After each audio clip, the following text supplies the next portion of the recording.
जीवन में बहुत कुछ ऐसे खास तरीके के तत्व होते हैं जिसके विषय में हमको मालूम होना चाहिए, जिसे हम हकीकत कह सकते हैं या फिर हम उसे तत्व कह सकते हैं। और उनमें से एक जो हकीकत है, सच्चाई है, वो ये है कि परमेश्वर के वचन को हमने जानने की ज़रूरत है। आप जानते हैं कुछ मसीह ऐसे होते हैं जो बिल्कुल नज़रअंदाज कर देते हैं या फिर जानकारी रखना पसंद नहीं करते हैं इस विषय की कि परमेश्वर का वचन ये एक सच्चाई है।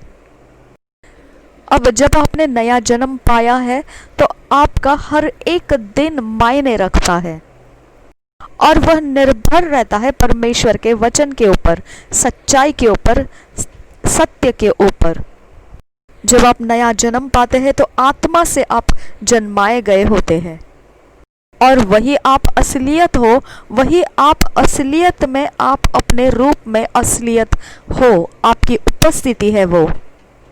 अब आप किस तरह के जीवन को जीते हैं, किस तरह से आपके चुनाव करते हैं, वो आपके प्राण में से आता है, आपके शरीर को वो मिलता है।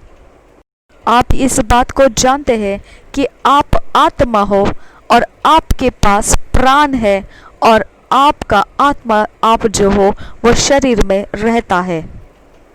और आपका जो शरीर है और आपका प्राण जो है वो आप असलियत में नहीं है, आप आत्मा है, जैसे कि परमेश्वर आत्मा है। और वही पवित्र बाइबल हमें बताता है कि हम आत्मा है और परमेश्वर भी आत्मा है और हमको प्राण दिया गया है और हम शरीर में रहते हैं। तो जब आप नया जन्म पाते हैं तब तो आपका जो आत्मा आप हो, वो आत्मा को जो मिलता है वो है अनंत जीवन और वो आत्मा ही आप असलियत में आप हो।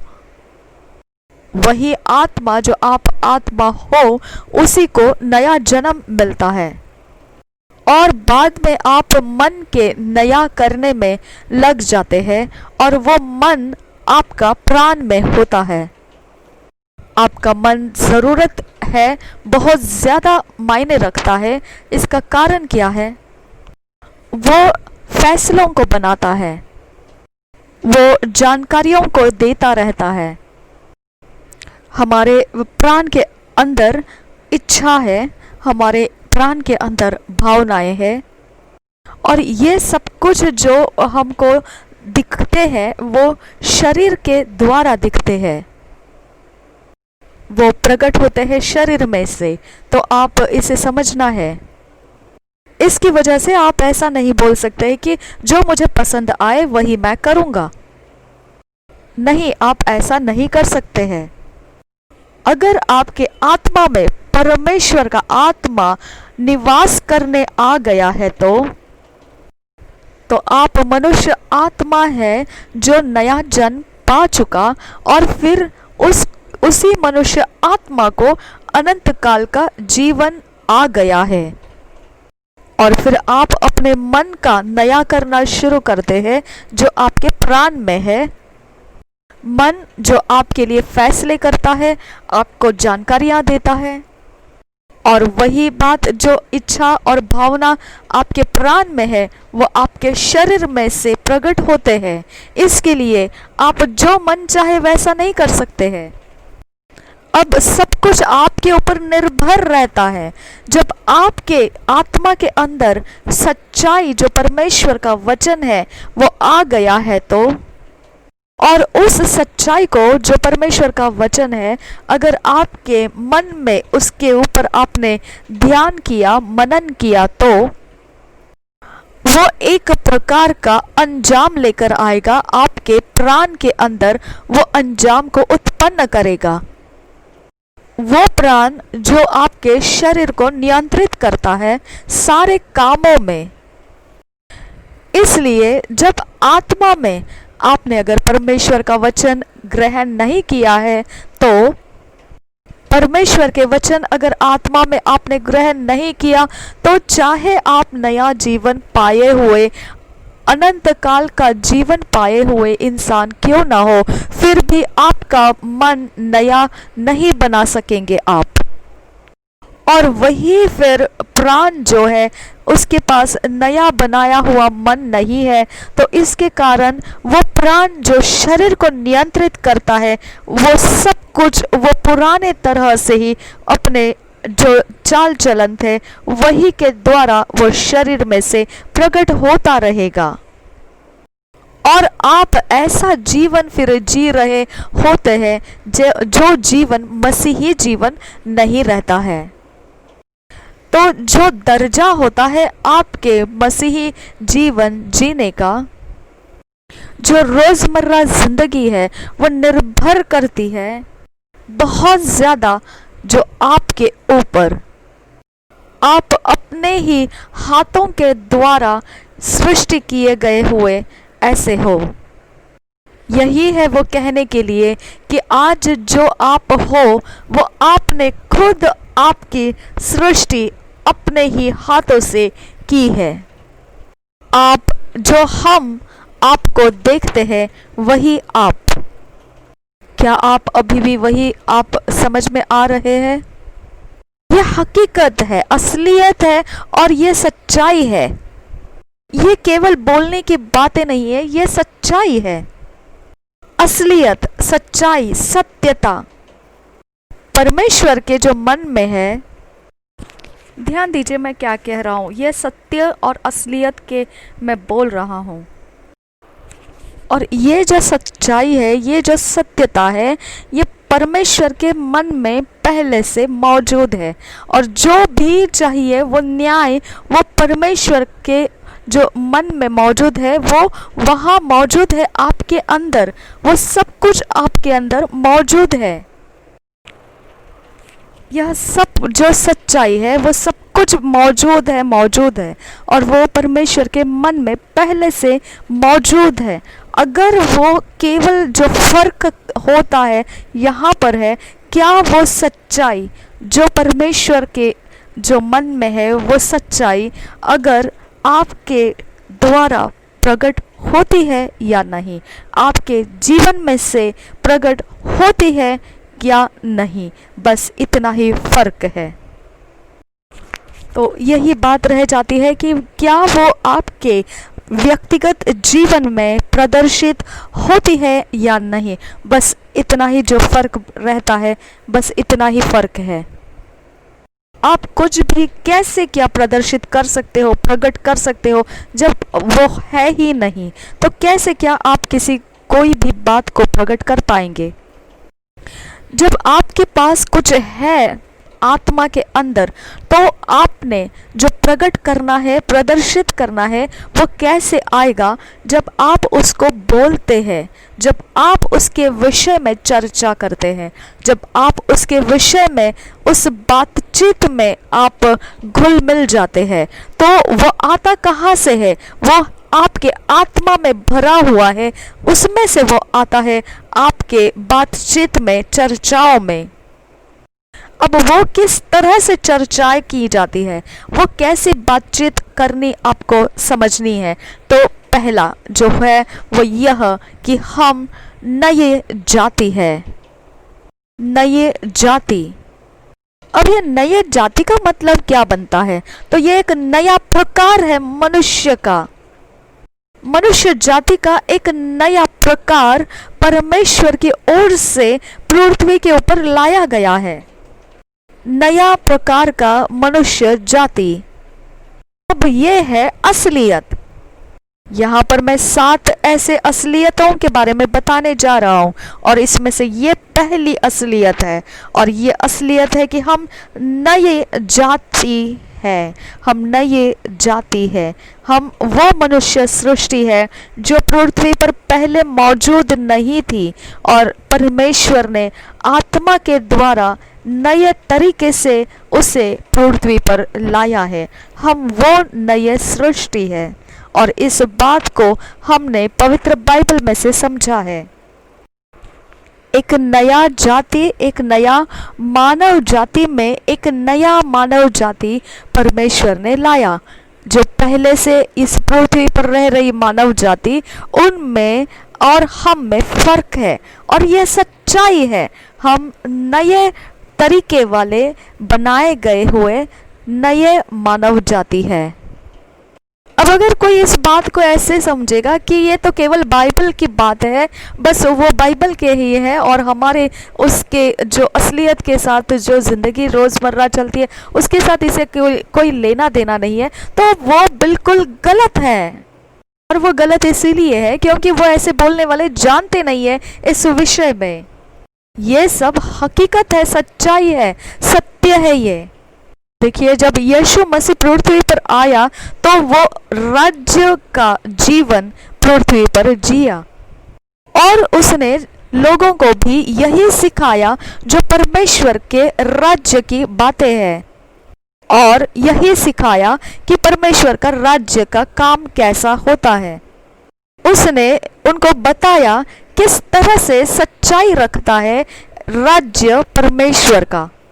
जो चमत्कार प्रभु यीशु करता था, देखा जाए तो वो चमत्कार ऐसा प्रभु यीशु मसीह के लिए कोई चमत्कार जैसा बात नहीं था। वो सिर्फ जो राज्य की बातें हैं उसके द्वारा प्रदर्शित कर रहा था। अभी आपको समझ में आया होगा प्रकट कैसा किया जाता है। वो कोई चमत्कार नहीं कर रहा था। ये मनुष्य जाति जो देखते थे उनको ये कहने की बात रहती थी कि यीशु मसीह चमत्कार कर रहा है, परंतु प्रभु यीशु मसीह के लिए ये चमत्कार बिल्कुल भी नहीं था। वो उसके राज्य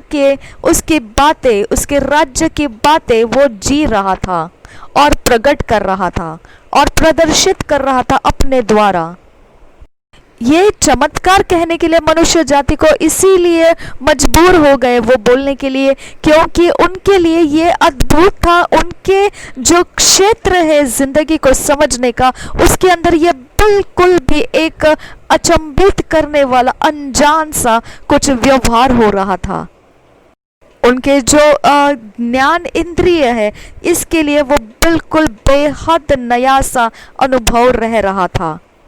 जब प्रभु यीशु मसीह बातचीत करते थे, साधारण रीति से वो बातचीत करते थे और वो सीधे सीधे ऐसी बातें करता था कि पिता और मैं एक हूं। और फिर लोगों ने सुनते ही पत्थरों को उठाया उसको मार डालने के लिए, क्योंकि वो समझ नहीं पाए ये क्या बातें कर रहा है और कैसे क्या परमेश्वर के साथ ये मनुष्य है। प्रभु यीशु मसीह किस तरह से वो अपने आप को समानता दिखा रहा है, ऐसा उन्होंने सोचा। और जब उसने बहरे कानों से बोला तो वो बहरे कानों ने उसको सुना, तो उसने बोला बहरे कानों को, आप और मैं कभी ऐसे बहरे कानों को कभी बोलते नहीं है कुछ भी। हमारे लिए तो वो एक बहरे कान है बस, और क्या। परंतु यीशु के लिए ऐसा नहीं था। उसने बहरे कानों को बोला खुल जा, और बहरे कानों ने उसे सुन लिया और वह खुल गए। अभी आपने समझ लिया इस बात को। जो मुर्दे हैं उनको वो बोलता है जीवित हो जा, उठ जा। अब ये कैसा हो सकता है? मुर्दे कैसे जीवित हो सकते हैं, उठ सकते हैं? और एक जगह तो उसने सीधे जो मरे हुए इंसान को बक्से में रखे हुए ले जा रहे थे, उसको जाके उसने छू लिया और किसी को तो उसने नाम से पुकार लिया। ऐसे मुर्दों को उसने जिलाया है। लाजरस के विषय में तो आप जानते हैं कि 4 दिन से मरा पड़ा था और प्रभु यीशु ने उसे पुकारा, लाजरस बाहर आ। देखिए, अब मरे हुए इंसान को वो पुकार रहा है और मरे हुए इंसान को वो बोल रहा है ऐसे बाहर आ। तो उसने कोई प्रार्थना नहीं की वहां पर खड़े होकर कि लाजरस को बाहर निकलना है तो उसने प्रार्थना करने की जरूरत है। ऐसे कोई प्रार्थना नहीं की उसने वहां। ऐसे जो काम थे वो उसके लिए बहुत साधारण काम थे, परंतु जो देखने वाले लोग भीड़ थे वहां पर, उनके लिए यह चमत्कार हो रहा था। चमत्कार जैसा ही वो उसे संबोधित करके बोल रहे थे। आपको समझ में आ रहा होगा मैं क्या बोलना चाहता हूँ, किस तरह से प्रदर्शित किया जाता है, किस तरह से प्रकट किया जाता है। और जब आप ऐसे नया जन्म पाए हैं तो यही वो क्षेत्र है जीवन का जिसके अंदर आपको लाया गया है। परंतु अगर आपको इसके विषय में जानकारी नहीं है तो आप संघर्ष करते रहेंगे, भीख मांगते रहेंगे और आप परमेश्वर के सामने गिड़गिड़ाते हुए प्रार्थना करते रहेंगे। और आप सिर्फ मनोकामनाएं करते रहेंगे कि काश ऐसा हो जाता कि परमेश्वर की इच्छा बनती और मुझे ये काम हो जाता। नहीं नहीं नहीं, बिल्कुल नहीं। जैसे आप जो बच्चा होता है जब बढ़ते जाता है वो, ठीक है, तो आप जब बच्चे थे तो एक बिल्कुल जो सीधे से कहा जाता है शब्दों में, वही मनुष्य जाति थे, एकदम से मनुष्य जाति ही थे जब आप बच्चे थे और बढ़ रहे थे। बिल्कुल आपके परिवार में जो आपके माता पिता है वही के आप बच्चे, और उनके ही द्वारा आप एक बच्चा मनुष्य जाति रूप आपके पास आप बचपन से लिए हुए हैं। परंतु वो भी मनुष्य जाति है जो आपके माता पिता है, आप भी मनुष्य जाति है, उनके बच्चे हो आप। लेकिन जब आप बचपन में थे, एकदम बच्चे थे, तब जो माता पिता मनुष्य जाति है वो कर रहे थे, उस तरह के काम आप नहीं कर सकते थे जिस समय आप बच्चे रहे थे। उनके जैसे कामों को करने के लिए आप भी मनुष्य जाति है, परंतु आपको बढ़ने की जरूरत है उस हद तक जहां तक आपके माता पिता बढ़ चुके हैं। आपको मजबूत होना है और आपको बुद्धिमानी बनना है और आपको होशियार बनना है, चालाक बनना है, और एक परिपक्व ऐसा जो मनुष्य जाति होता है सोच के, विचारों के, उस तरीके तक आपको पहुंचना है। तो अब आप दूसरी ओर से और सोचिए कि आप कोई एक ड्राइविंग सीख रहे हैं, आप कोई गाड़ी चलाना सीख रहे हैं। सोचिए कि आप 4 साल की उम्र में है और आपको गाड़ी चलाने के लिए आपका मन है, परंतु आपको कोई भी, आप इस अवस्था में जो 4 वर्ष की उम्र के हैं, उस अवस्था में आपके हाथों में गाड़ी नहीं दे रहे ताकि आप उसे चला पाए। क्या मैं सही कह रहा हूँ? जब आप सोचते हैं कि 10 साल की उम्र में पहुंचे तो आप सच में ऐसा लगता है आपको कि अब तो कम से कम मैं गाड़ी चलाना शुरू करूं, और उस उम्र में भी आपको गाड़ी हाथ में नहीं दी जाती है और आपको गाड़ी चलाने नहीं दिया जाता है। इसका कारण क्या है? क्योंकि आपके पास आपकी ज्ञान इंद्रिय जो है वो परिपक्व नहीं हुई है अभी तक। परंतु जैसे ही आपके ज्ञान इंद्रिय जो है वो परिपक्व हो जाते हैं, समझ ज्ञान बुद्धि में आप परिपक्व हो जाते हैं, तो खुद लोग ही आपको पूछने लगेंगे, फिर क्या कर रहे हो, किस समय गाड़ी चलाना सीखने वाले हो आप। तो अब आपको पता चला मैंने क्या कहने के लिए ये सब उदाहरणें दिए थे। यही बात को अगर हम आत्मिक दृष्टि में से करेंगे तो आप देखेंगे बहुत तेरे ऐसे हैं वो अभी भी केवल बढ़ ही रहे हैं और बस सीखते ही जा रहे और बढ़ रहे और सीखते जा रहे, और अभी तक वो जानते ही नहीं है जिंदगी में क्या रखा है उनके लिए आत्मा के द्वारा। और देखिए, अगर आप ऐसी जगहों में नहीं है जहां पर आपको परमेश्वर के वचन सिखाए ना जाए और सच्चाई जो है आपके सामने वो सिखाते हुए लाया ना जाए, तो आप कभी भी उसको समझ नहीं पाएंगे, कभी भी आपको मालूम नहीं रहेगा ये बात कि आत्मा में आपके लिए क्या रखा गया है। 40 सालों तक आप मसीह बने रह सकते हैं और फिर भी अनजान है, एक छोटे बच्चे की तरह आपने नजरअंदाज कर दिया ऐसी सच्चाई को, और इसके लिए एक बच्चे की ही हालत में आप पड़े रहे।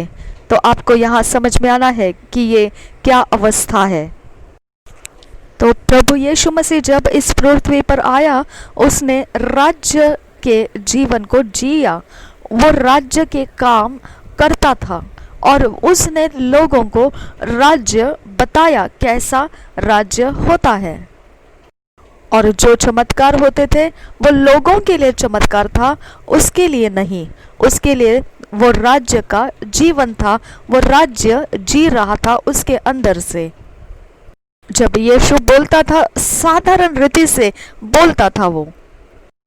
यूहन्ना के सुसमाचार जो है उसमें 10 अध्याय के 30 वचन में वो कहता है, I and my father are one, ऐसा उसने कह दिया और लोगों ने उसको पत्थर मारना शुरू कर दिया था। हिंदी बाइबल में ये वचन इस तरह से लिखा है, यूहन्ना का 10 अध्याय उसका 30 वचन। यीशु ने उत्तर दिया, यूहन्ना का सुसमाचार 10 अध्याय 30 वचन, मैं और पिता एक है। और लोगों ने पत्थरों को उठा लिया उसको मारने के लिए। उसे मारा नहीं, परंतु उसके लिए पत्थर उठा लिए मारने के लिए। कारण ये था कि वो लोग उसे समझ नहीं पाए क्या कह रहा है ये। उनको ऐसा लगा कि वो उनके परमेश्वर के साथ समानता को दिखा रहा है। मरकुस के सुसमाचार 7 अध्याय के 32 से 34 वचन में लिखा है कि प्रभु यीशु मसीह ने बहरे के कानों से बोला। हम उस वचन को पढ़ेंगे। इंग्लिश में यह वचन इस तरह से लिखा है, and they bring unto him one that was deaf and had an impediment in his speech, and they beseech him to put his hand upon him, and he took him aside from the multitude and put his fingers into his ears and his spit and touched his tongue, and looking up to heaven he sighed and saith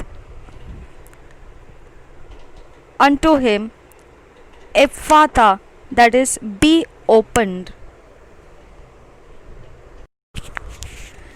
Hindi वचन में ऐसे लिखा है, Hindi Bible में 7 अध्याय, मरकुस का 7 अध्याय और उसका 32 से 34 वचन ऐसा लिखा है। तो लोगों ने एक बहिरे को जो हकला भी था उसके पास लाकर उससे विनती की कि अपना हाथ उस पर रखे। तब वह उसको भीड़ से अलग ले गया और अपनी उंगलियां उसके कानों में डाली और थूक कर उसकी जीभ को छुआ और स्वर्ग की ओर देखकर आह भरी और उससे कहा, इफ्फता, अर्थात खुल जा। और वह खुल भी गया, बहरे का कान खुल गया। मुर्दे को उसने कहा, जीवित हो जा, उठ जा, ऐसे कहा। हम पढ़ेंगे उसको यूहन्ना के सुसमाचार 11 अध्याय 43 वचन में ऐसा है। यूहन्ना का सुसमाचार 11 अध्याय 43 वचन लाजरस के विषय में यहाँ इस तरह से लिखा है इंग्लिश में, एंड व्हेन ही दस had spoken he cried with a loud voice, Lazarus come fourth. Hindi Bible में इसे ऐसा लिखा है, यह कहकर उसने बड़े शब्द से पुकारा, हे लाजर निकल आ। 4 दिन का मरा पड़ा हुआ लाजर था वो, और वो मरा हुआ इंसान से बात कर रहा है। प्रभु यीशु उसको बोल रहा है। उसने उसके लिए प्रार्थना नहीं की थी, उसके लिए यह सब कुछ बहुत साधारण रह चुका था, परंतु लोगों के लिए तो ये आश्चर्य कर्म थे। यही बात है, आपको अभी तक समझ में आना चाहिए। जब आप नया जन्म पाए तो आप उसी क्षेत्र में जो प्रभु यीशु मसीह जी रहा था पृथ्वी के ऊपर, वही क्षेत्र में आपको लाया गया है। लेकिन आपको इसके बारे में अगर जानकारी नहीं है तो आप संघर्ष में रहेंगे, आप हमेशा ही एक प्रकार के निराशा में चले जाएंगे और हर चीज़ के लिए आप परमेश्वर के सामने भीख मांगते हुए जैसे प्रार्थना में गिड़गिड़ाते रहेंगे। आपने उस बच्चे के उदाहरण को भी समझ लिया कि आप जैसे बच्चे होते हैं तो एक मनुष्य जाति है, आपके माता पिता भी मनुष्य जाति है, लेकिन जो मनुष्य जाति होते हुए भी फ़र्क ये बनता है, जो माता पिता कर सकते हैं उनकी उम्र और उनकी जो परिपक्वता है, सोच समझ और सारी बुद्धिमानी की, वो आपके पास नहीं है। वो बचपन में उस समय आपके पास नहीं रहती है। आपको उसमें बढ़ना पड़ता है, आपको उसके अनुसार अपने आप को, वो अपने स्तर को परिपक्व होने के लिए देना पड़ता है। आपने उसको सीखना है, बुद्धिमान होना है, आपने उसके लिए मजबूत हो जाना है, परिपक्वता की दिशा में बढ़ते हुए जाना पड़ेगा आपको, तब जाके आप माता पिता के समान काम कर पाते हैं। आपको परिपक्व के रास्ते चलना पड़ता है, वह समय काटना पड़ता है और उस दिशा में बढ़ते जाने के बाद में उस हद तक आप पहुंच जाते हो जब आप उस बात को कर पाते हो जो आपके लिए रखा गया है, आपके पास उसको करने की काबिलियत आ चुकी है। वही तरीका आपको उदाहरण के तौर पर जो सीखने को मिला ड्राइविंग के विषय में, 4 साल की उम्र में भले ही मनोकामनाओं में बैठा रखा है आपने कि हमने ड्राइविंग करनी है, गाड़ी को चलाना है, परंतु कोई आपके हाथों में वो ड्राइविंग का कोई काम देता नहीं है, क्योंकि आप उसके चलाने की समझ नहीं रखते हैं।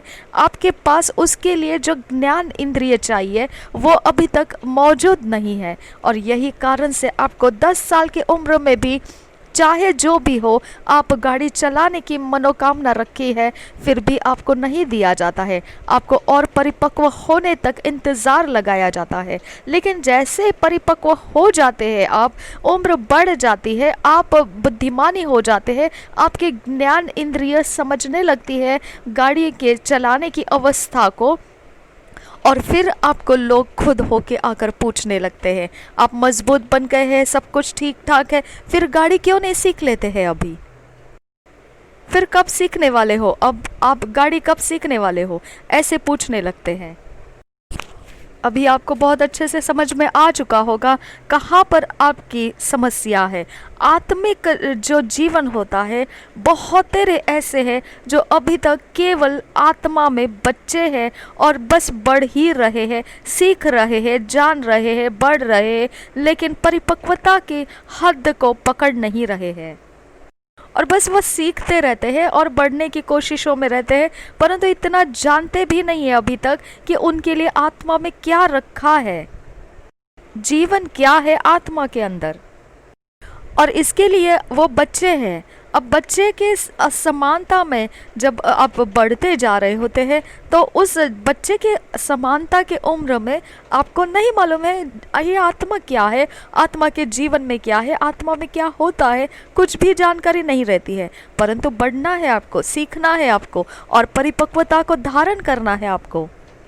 और अगर आपने नहीं सीखा और आपने इस विषय में गौर नहीं किया कि आपको बढ़ते जाना है आत्मिक जीवन में, तो फिर आप एक बच्चे के ही रूप में बने रहेंगे, और आप 40 साल की उम्र तक पहुंचो मसीही की हालत में, फिर भी आप वो परिपक्वता को नहीं पकड़ पाए, और आप वो आत्मा के जीवन को जी भी नहीं पाएंगे और समझ भी नहीं पाएंगे।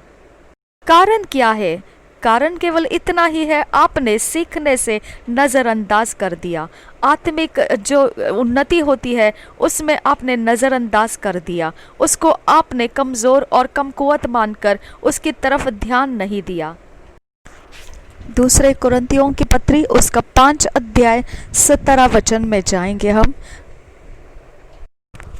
इंग्लिश में ये वचन ऐसा लिखा है, Therefore if any man be in Christ, he is a new creature। Hindi में यह वचन इस तरह से लिखा है, इसलिए यदि कोई मसीह में है तो वह नई सृष्टि है, पुरानी बातें बीत गई है, देखो सब बातें नई हो गई है। देखिए, जब आपने नया जन्म पाया तब आप मसीह में आ चुके हैं। देखिए वचन क्या कहता है, जो कोई भी, यदि कोई मसीह में है तो, ये कोई वायदा नहीं है, ये कोई ऐसा आपको भरोसा देने वाला कोई ऐसा वायदा नहीं है। ये कह रहा है कि अगर तुम है तो, सीधा वचन है, अगर है तो यही सच्चाई है कि तुम मसीह में है तो। जब आप पवित्र बाइबल पढ़ते हो तो समझते भी होना चाहिए। वहाँ पर इतना साफ रीति से लिखा है, तो वह नई सृष्टि है लिखा है, यानी होने वाला है ऐसा नहीं लिखा है, हो चुका था ऐसा नहीं है, वो है अभी अभी इसी समय के लिए वो कहा गया है, बिल्कुल वही समय में वो नई सृष्टि है। ऐसा बिल्कुल भी नहीं कह रहा है कि वो होने वाला है या फिर वो हुआ था, ऐसा नहीं कह रहा है वो। और ऐसा भी नहीं कह रहा है कि बहुत ज़्यादा आप प्रार्थना करेंगे, बहुत भारी तरह से, तभी होंगे आप, ऐसा भी नहीं कह रहा है। और ये भी नहीं कह रहा है कि जब तुम बहुत एकदम सिद्ध बन जाओगे अपने तौर तरीके में तब भी, ऐसा भी नहीं कहा है। सिर्फ इतना कहा है, यदि कोई मसीह में है तो बस। अब जो काबिलियत चाहिए वो केवल यही काबिलियत है कि उसने मसीह में होना है, बस। इसके अलावा और कोई उसके लिए काबिलियत की ज़रूरत नहीं है। यदि कोई मसीह में है तो वह नई सृष्टि है, ऐसा लिखा है। है ऐसा लिखा है, तो आपने यहाँ पर उसी को अपने विश्वास में ले लेना है। और देखिए आगे क्या लिखा है यहाँ पर, इंग्लिश में ऐसा लिखा है, old things are passed away, behold all things are become new. ये हिंदी में ऐसा लिखा है, पुरानी बातें बीत गई है, देखो सब बातें नई हो गई है। इंग्लिश बाइबल में लिखा है बिहोल्ड, तो आपको हिंदी में ऐसे समझ में आ जाता है कि देखो देखो सब बातें आपके लिए नई हो चुकी है। वो कह रहा है देखो तुम नए हो चुके हैं, सब बातें नई हो चुकी है। देखिए दोबारा वचन में से देखिए अब क्या लिखा है यहाँ पर, सब बातें नई हो गई है। तो आप जब देखते हैं वचन में से, तो आप समझिए इस बात को, आप वचन में से देखना सीखिए। सब बातें नई हो गई है ऐसा लिखा है। हो सकता है जब मैं जन्म लिया था, सिकल सेल की बीमारी के साथ जन्म लिया, परंतु जब हम मसीह में आए, तो यदि हम मसीह में आए हैं, तो मसीह में है तो कुछ तो आपका जो स्वाभाविक जन्म हुआ था, वो कमजोर अवस्था, पुरानी बातें थी, अब नया कुछ हो गया है। आप अब नया सृष्टि बन चुके हैं और नया देखो पुरानी बातें बीत चुकी है, सब कुछ बीत गया है। जो नए सृष्टि बनने से पहले था, सब कुछ खत्म हो चुका है और नया हम बन चुके हैं और नई बात हो गई है। सब बातें नई हो गई है, पुरानी बातें बीत गई है। लोग बोलेंगे कि ये थी बीमारी, ऐसे थे हम, वो कर रहे थे, इस तरह के थे। देखिए कुछ भी रहे परवाह नहीं है, वो पुरानी बातें हैं और वो बीत गई है, खत्म हो चुकी है, वो बीत गई है, पुरानी बातें बीत गई है और सब बातें देखो सब बातें नई हो गई है। हो सकता है आपको कोई परेशानी नहीं रही पुराने वक्त में, पुरानी बातों में, तो भी वो जो अच्छी बातें रह चुकी थी पुरानी वाली, वो भी बीत गई है। अब उसमें से आपके लिए कुछ भी नहीं रहा है, सब कुछ बीत गया है। अब जो कुछ भी है वो सब कुछ बहुत ही बढ़िया है और नया है, सब कुछ नया हो गया है। देखियो यहाँ पर सब कुछ बोला है, सब कुछ। यहाँ पे एक और दो बातें नहीं बोली है, एक बात या दो बात ऐसा नहीं, उसने बोला सब कुछ, सब बातें बोला है। सब बातें नई हो गई है, पुरानी बातें, यहाँ पर पुरानी सब बातें बीत गई है और देखो सब बातें नई हो गई है। तो अच्छा रहे या बुरा रहे परवाह नहीं है, जो पुराना था वो खत्म हो चुका है, बीत गया है। अब उसका कोई भी बात आपके नए सृष्टि में नहीं है। अभी जो है वो सब कुछ भलाइयों से भरा हुआ और बढ़िया से बढ़िया सब बातें नए हो गए हैं। सब कुछ बदल गया है, चाहे वो अच्छा हो या बुरा हो, पुराना खत्म हो गया और नया आ गया है। अब आप बोलेंगे कि सब बातें मतलब क्या है, सब बातें नए हो गए मतलब क्या है, क्या अच्छा या फिर बुरा, क्या है ये? तो हम ऐसा देखेंगे उसके विषय में। 18 वचन में ऐसा लिखा है, तो इन सब बातों में क्या शामिल है, अच्छा या बुरा? नहीं, हमको अपने मर्जी से नहीं सोचना है, इसे हम वचन के आधार से समझना है। यहाँ देखिए 18 वचन ये कहता है, ये सब बातें परमेश्वर की ओर से है। तो क्या है वो नया हो गया, वो सब बातें कौन सी है? ये सब बातें वो है जो परमेश्वर की ओर से है। इसमें आपको अपने दिमाग से कुछ सोचने की ज़रूरत नहीं है। सब बातों में अब कौन सी बातें हैं, क्या अच्छी बातें हैं या बुरी बातें हैं, नहीं, आपको सोचने की ज़रूरत नहीं है। यहाँ 18 वचन में आपको बता दिया गया है ये सब बातों में क्या आने वाला है, परमेश्वर की ओर से ये सब बातें हैं। और पवित्र वचन ऐसा कहता है पहले यूहन्ना का 1 अध्याय 5 वचन में कि उसके अंदर अंधेरा बिल्कुल भी नहीं है। हम वचन पढ़ेंगे उसको, पहला यूहन्ना की पत्री 1 अध्याय 5 वचन। जो समाचार हमने उससे सुना और तुम्हें सुनाते हैं वह यह है कि परमेश्वर ज्योति है और उसमें कुछ भी अंधकार नहीं है, कुछ भी अंधकार नहीं है। तो सब बातें जो है परमेश्वर की ओर से है और वही हमको अब नए में मिला है और उसके अंदर कोई अंधकार नहीं है।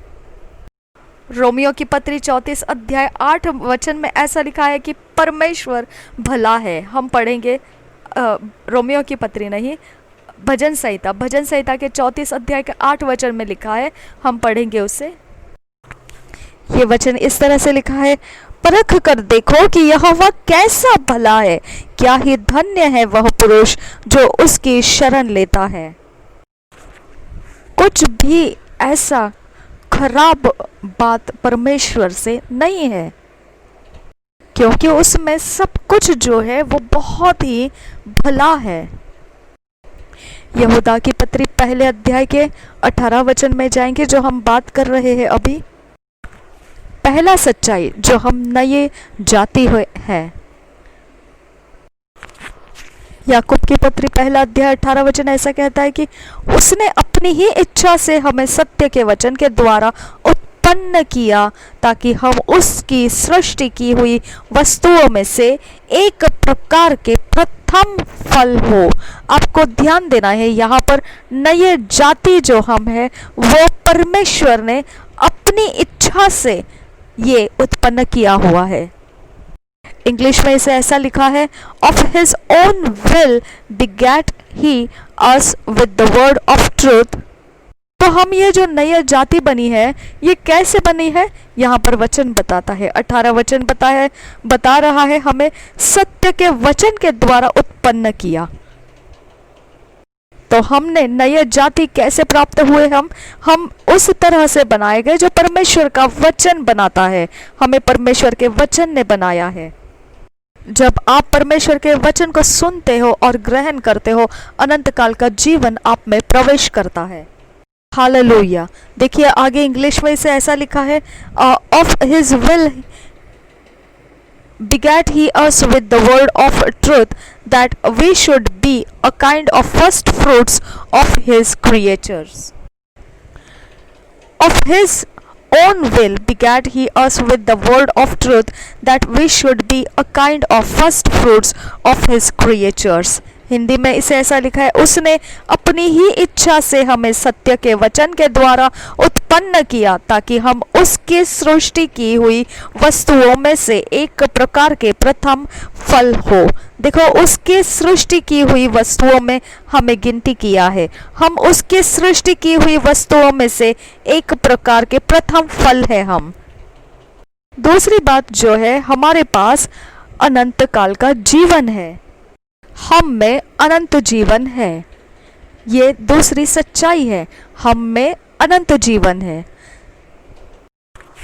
अभी आपको जो याकूब की पत्री पहला अध्याय 18 वचन में पता चला, हम नए जाति के मनुष्य इस पृथ्वी पर लाए गए हैं। अब वो क्या जाति है इसके विषय में आपने 18 वचन में पढ़ लिया था।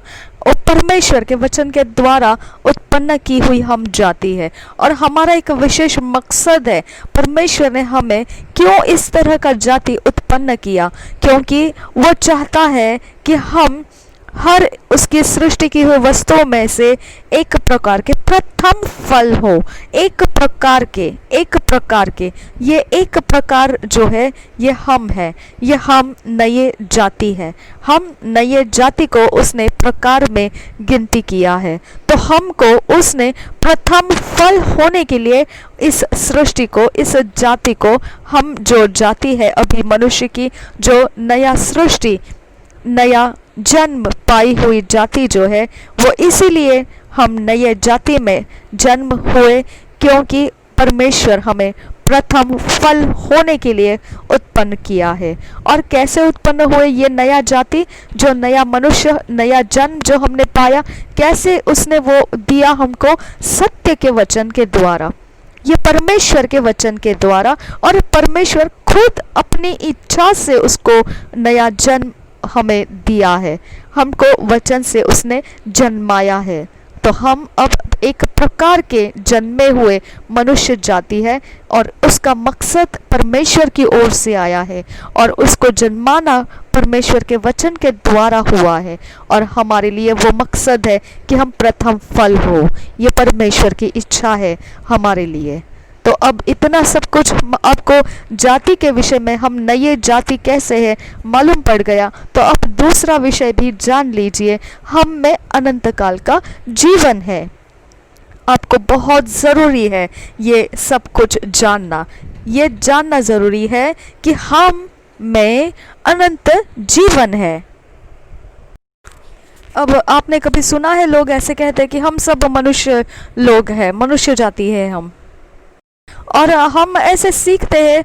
इतने ज़्यादा हमने उपदेशों को सुन रखा है और हम सोचते हैं कि वो परमेश्वर के वचन के अंदर से बोल रहे हैं प्रचार करने वाले, तो क्या है गलत उसमें? फिर हम मनुष्य जाति है तो हम मनुष्य जाति है, बस इतना ही हम उसके अंदर से सीखते हुए, बहुत गहराई से इसी बात को हम अपने अंदर सीखते हुए आए हैं। और हम कहते हैं कि क्या गलत है फिर ऐसा सीखने में, क्योंकि ऐसा परमेश्वर का वचन भी तो है, तो क्या गलत है? लेकिन इसमें कुछ गलत है, यहाँ पर कुछ गलत है, आपके समझ में आना है अभी। जितने दूरी तक, जितने समय तक आप उस बात पर गौर करके विश्वास में लिए रहेंगे और उसी के आधार से आप अपने जीवन को चलाते रहेंगे, तब तक वो आपके जीवन को उसी चाल में, उसी विश्वास में ढालता हुआ चलेगा और आप वही जीवन को जिएंगे जैसे एक मनुष्य जाति, साधारण मनुष्य जाति जिया करता है। अभी अभी तो हमने पढ़ा है दूसरे कुरिन्थियों के 5 अध्याय 17 में कि अगर कोई, यदि कोई मसीह में है तो वह नई सृष्टि है। नई सृष्टि कहा गया है, मनुष्य जाति नहीं कहा है यहाँ पर। नई सृष्टि और मनुष्य जाति फर्क पड़ता है।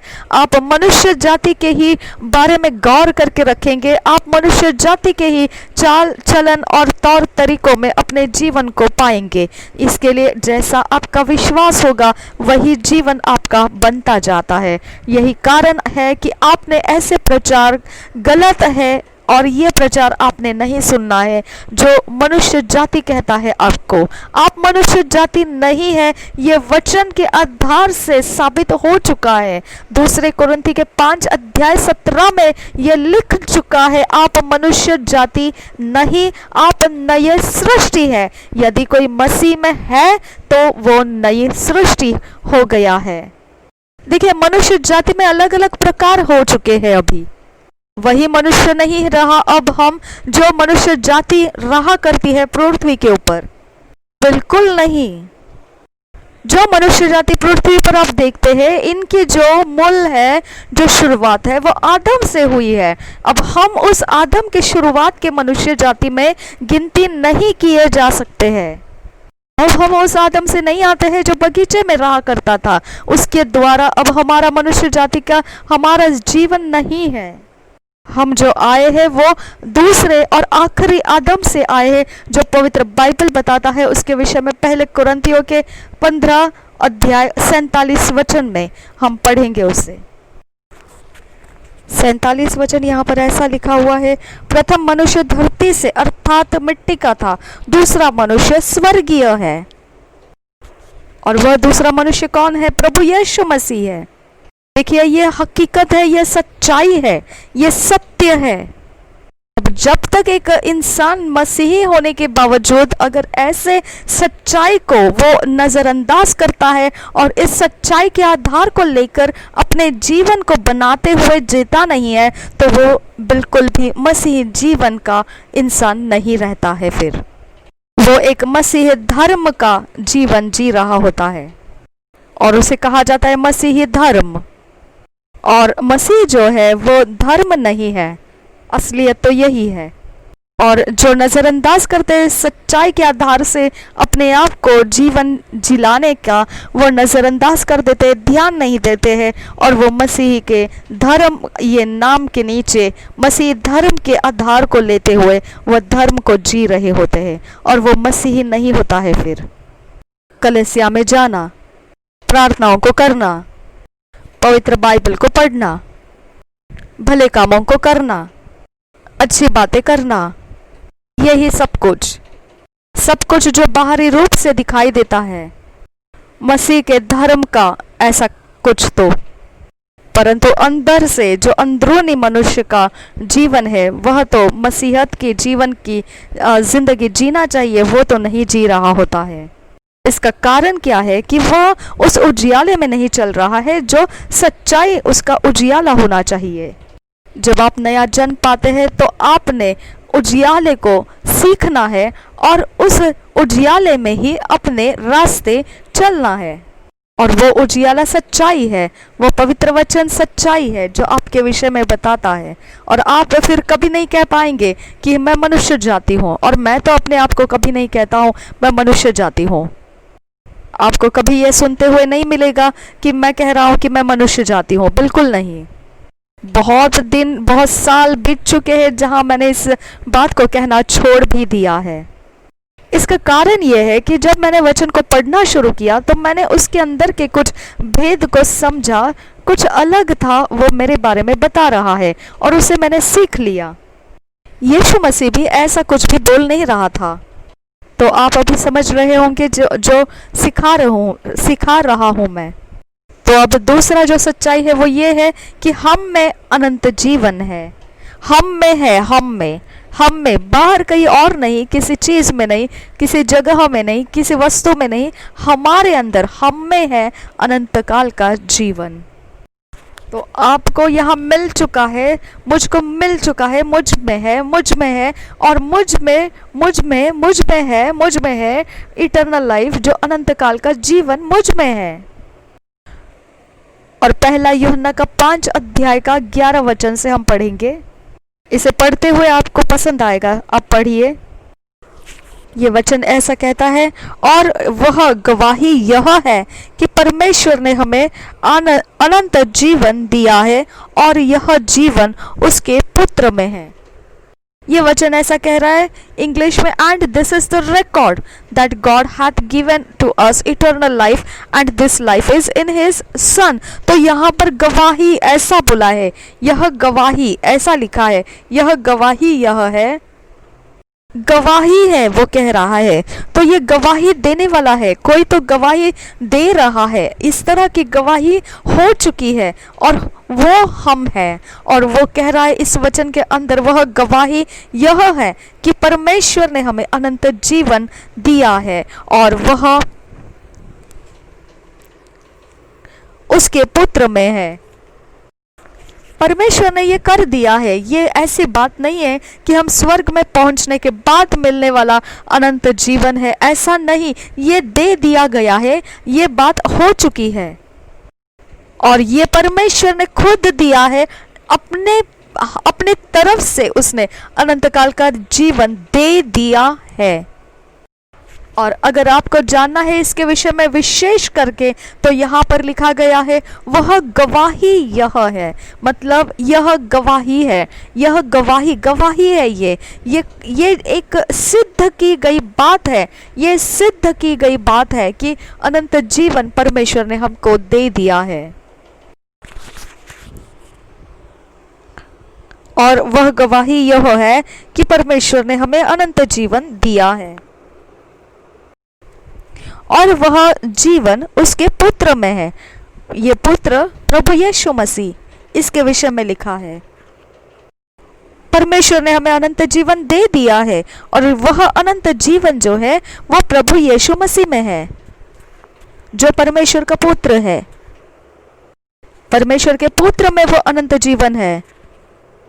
लोग कहते हैं कि ऐसे कैसे हो सकता है, परमेश्वर को पुत्र कहां से आएगा और कैसा हो सकता है ये, और बिल्कुल अपने आप को वो दिमागी तौर से सोचकर गड़बड़ियों में डालते हैं, क्योंकि वो इस बात को समझ नहीं पाते हैं जो लिखा हुआ है परमेश्वर का पुत्र है।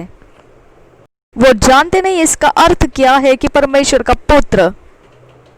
परमेश्वर का पुत्र का मतलब यह बनता है कि जो परमेश्वर है खुद वो मनुष्य शरीर होकर इस पृथ्वी पर आया। ऊपर आकर यह मतलब बनता है परमेश्वर का पुत्र इस विषय का। परमेश्वर खुद खुद खुद परमेश्वर मनुष्य का रूप धारण किया, मनुष्य शरीर में वह पृथ्वी के ऊपर जीने के लिए आया। यही है वो परमेश्वर का पुत्र। अब आपको समझ में आ चुका होगा। और जैसा कब हुआ वो काम, कब परमेश्वर का पुत्र तैयार हुआ, जब वो पृथ्वी पर जन्म लिया तो उसको परमेश्वर का पुत्र कहा गया, प्रभु यीशु मसीह को। और प्रभु यीशु मसीह खुद परमेश्वर, वो परमेश्वर का पुत्र बोलते हुए शरीर धारण किया हुआ पृथ्वी पर रहा। और फिर पवित्र बाइबल उसी इंसान को, प्रभु यीशु मसीह को ये कह रही है मनुष्य का पुत्र। तो परमेश्वर का पुत्र यानी परमेश्वर खुद जो शरीर धारण करके इस पृथ्वी पर आया, वो परमेश्वर का पुत्र हुआ। और फिर दूसरी बात यह है कि वह मनुष्य का पुत्र भी कहा गया। वो मनुष्य का पुत्र उस समय तक बना रहा जब तक उसने नया जन्म नहीं पाया। उसको नया जन्म लेना आवश्यक था क्योंकि उसके ऊपर पाप रखा गया था। इसकी वजह से एक नया जन्म उसके लिए था और वो नया जन्म प्राप्त होने तक वो मनुष्य का पुत्र बना रहा।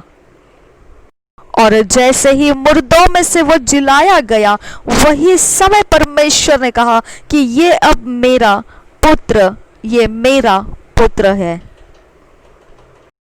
ये वचन के आधार से हम देख सकते हैं प्रेरितों के काम 13 अध्याय 33 वचन में कि परमेश्वर ने यीशु को जिलाकर वही प्रतिज्ञा हमारी संतान के लिए पूरी की, जैसा दूसरे भजन में भी लिखा है, तू मेरा पुत्र है, आज मैं ही ने तुझे जन्माया है। और फिर यही वो जगह है जहां पुनरुत्थान हो गया प्रभु यीशु, वो नया जन्म पाकर उसको परमेश्वर का पुत्र कहा गया। और अब वो मनुष्य का पुत्र नहीं रहा।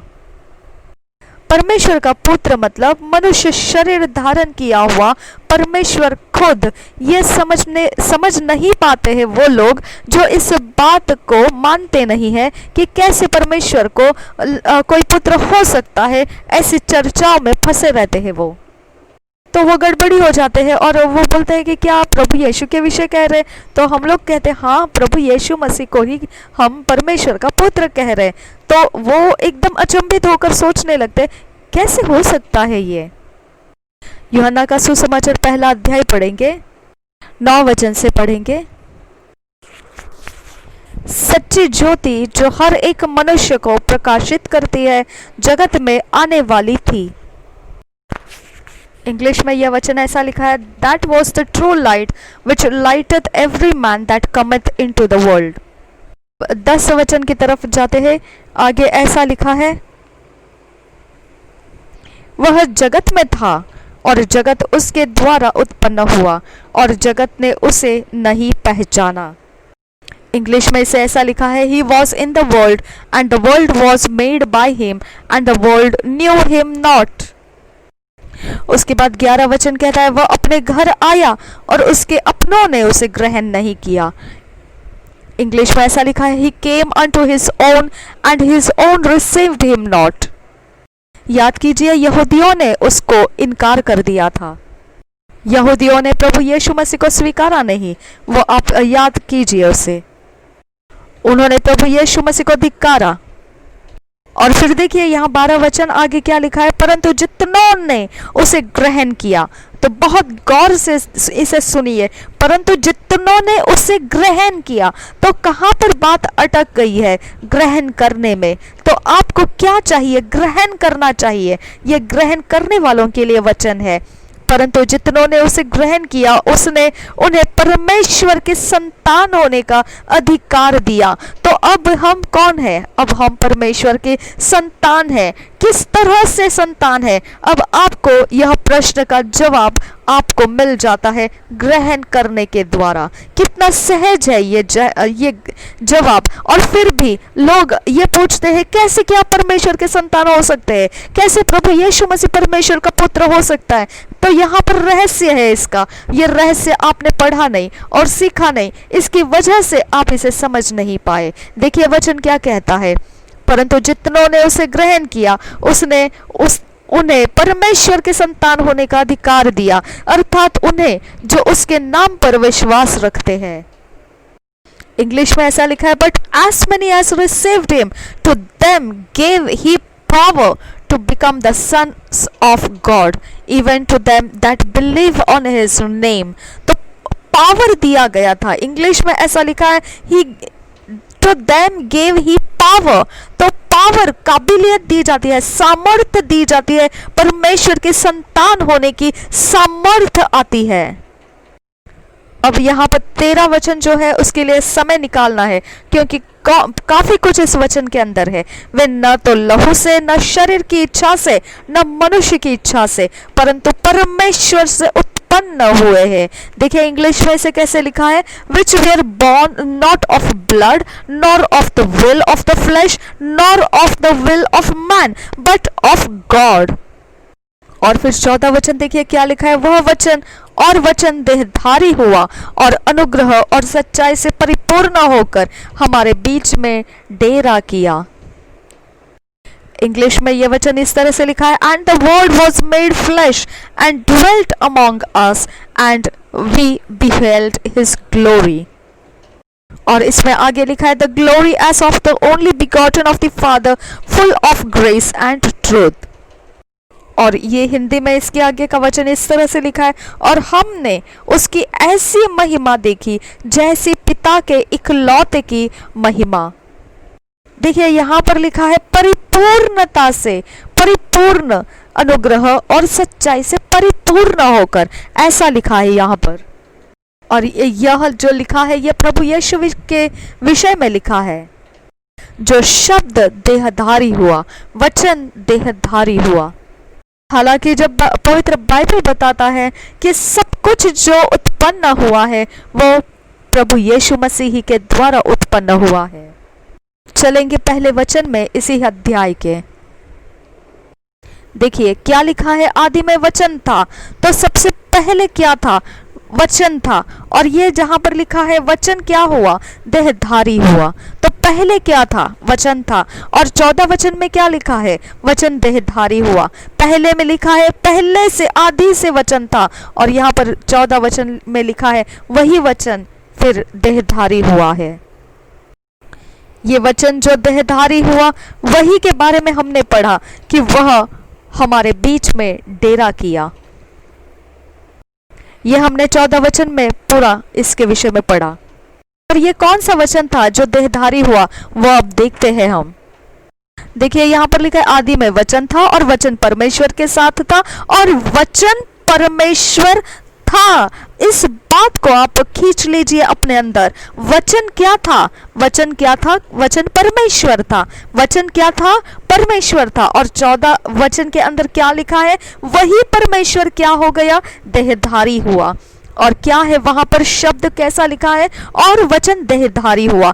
और पहले वचन में क्या लिखा है, वचन क्या था, परमेश्वर था। और यही परमेश्वर फिर क्या हो गया, यही वचन क्या हो गया, देहधारी हुआ। यानी परमेश्वर देहधारी हुआ, यही यहाँ पर समझ में आना है।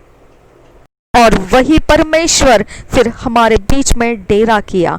ये बात आपको साफ तरीके से विश्वास में ग्रहण करना है कि ये वचन क्या है।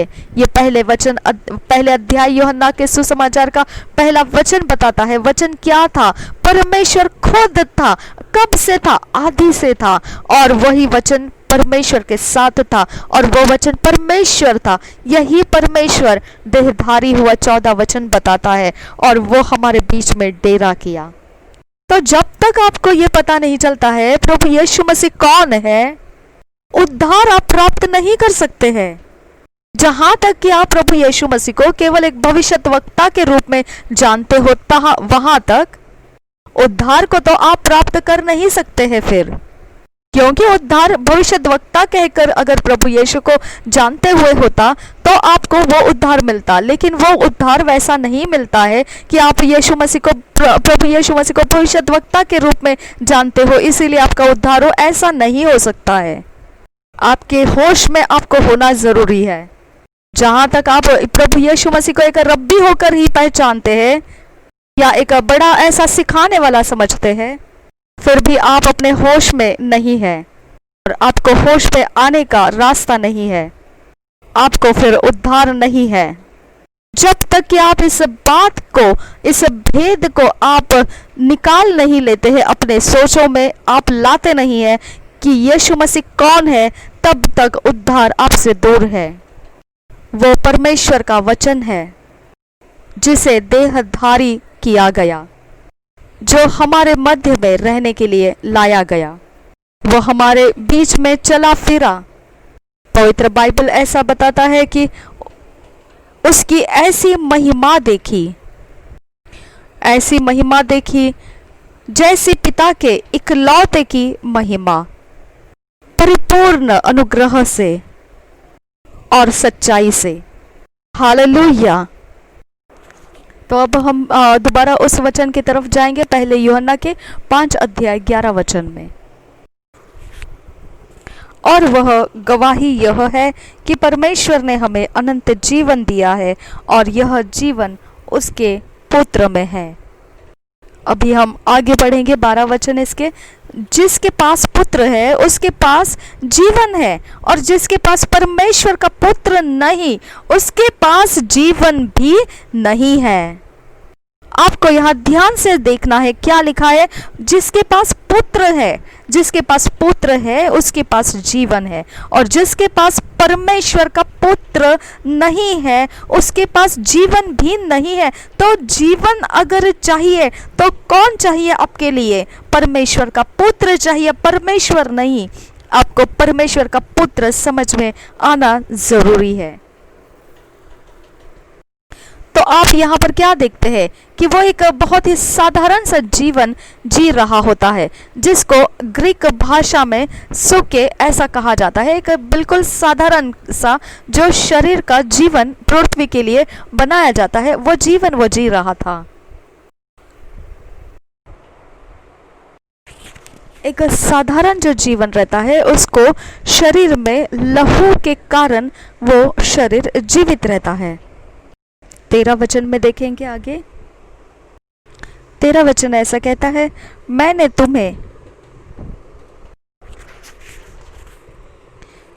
तुम्हें जो परमेश्वर के पुत्र के नाम पर विश्वास करते हो इसीलिए लिखा है कि तुम जानो कि अनंत जीवन तुम्हारा है।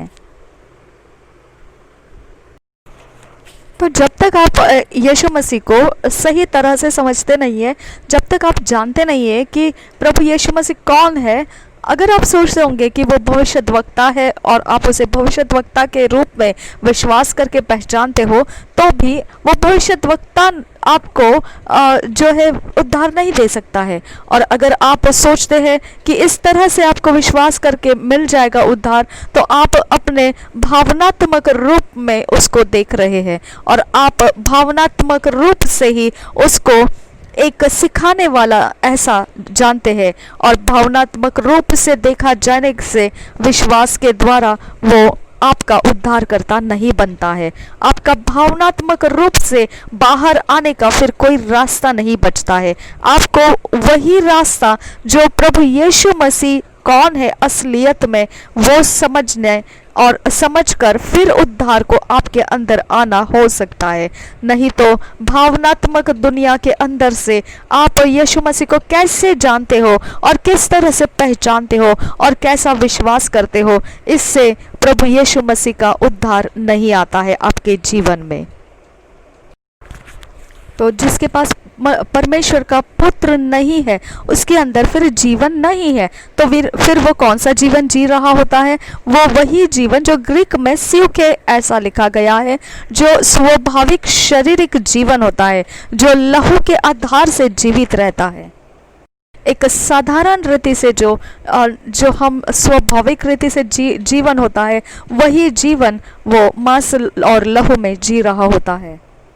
वही उनका लहू होता है जो कारण बनता है उनका जीवन होने का।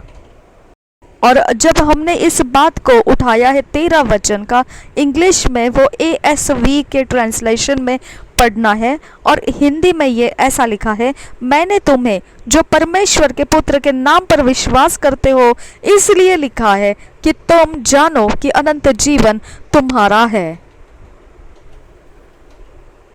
ASV में इंग्लिश बाइबल ऐसे लिखा है, These things have I written unto you that ye may know that ye have eternal life।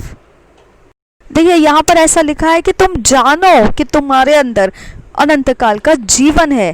तो जानने के लिए कहा है कि अनंत जीवन तुम्हारा है।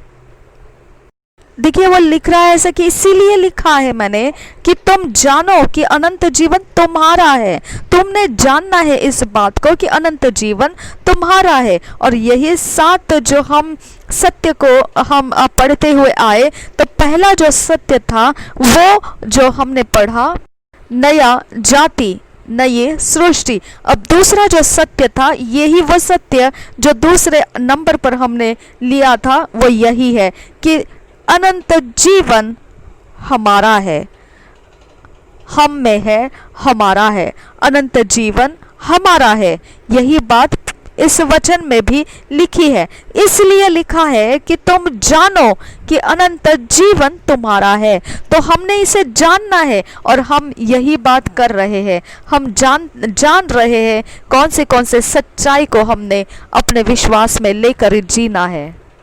ये जो पौलुस चाहता है कि आप जानो कि आपके लिए, आप में अनंत जीवन है। अनंत जीवन आपका है, आपका है, अनंत जीवन आपका है। ये वो आपको कह रहा है, इसे जानो।